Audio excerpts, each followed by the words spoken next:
সম্পর্কটা প্রেম ভালোবাসার হোক বা দাম্পত্যের হোক, ঝগড়াঝাটি লেগেই থাকে। যেখানে ঝগড়াঝাটি বেশি সেখানে ভালোবাসা বেশি, একথা সত্য। কিন্তু যেখানে ঝগড়াঝাটি বেশি সেখানে বিচ্ছেদও বেশি হয়, এটাও সত্য।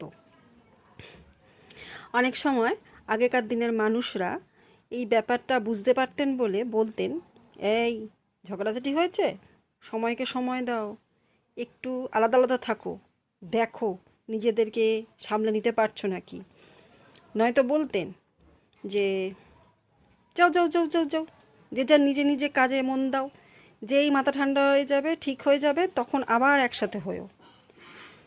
প্রেম ভালোবাসার ক্ষেত্রে এগুলো বেশি অ্যাপ্লিকেবল ছিল, কিন্তু দাম্পত্যের ক্ষেত্রে তো আর সেটা অ্যাপ্লিকেবল হয় না।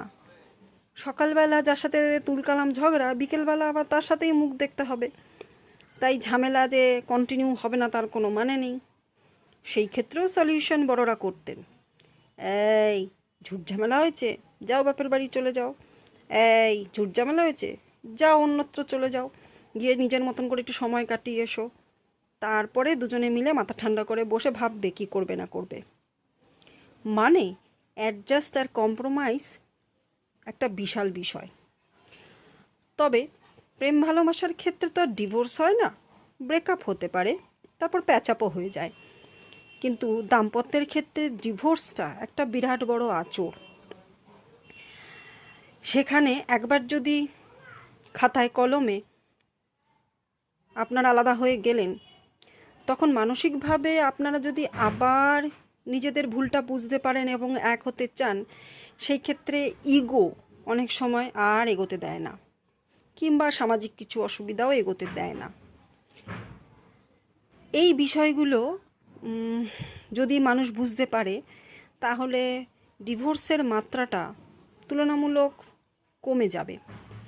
আমি বলছি না যে ডিভোর্স মানুষ ইচ্ছা করে নেয়, হয়তো একদমই তারা অ্যাডজাস্ট করতে পারছে না, কম্প্রোমাইজ করতে পারছে না, সেই জন্যই তারা ডিভোর্সের দিকে এগোয়।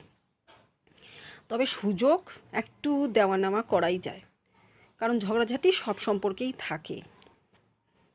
আজকে একটা ভিডিও দেখলাম যেখানে একটা দম্পতি তারা ঝগড়াঝাটি করে ডিভোর্সের জন্য অ্যাপ্লাই করেছিল কোর্টে, কিন্তু পরে ভুল বুঝতে পেরে আবার তারা ডিভোর্স পেপার ছেড়ে এক হয়ে যায়।